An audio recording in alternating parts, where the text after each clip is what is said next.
ধন্যবাদ। সংগ্রামের সাথী বন্ধুরা, আমরা একটি স্পষ্ট কথা বলতে চাই, এই 17 বছর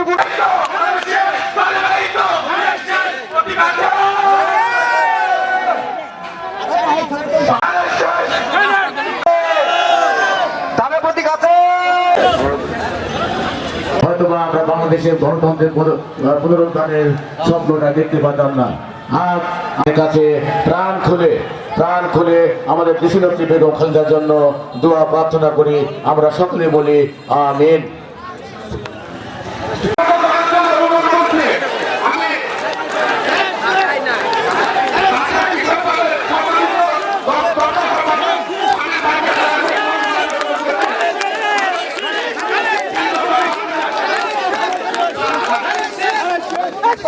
Hey,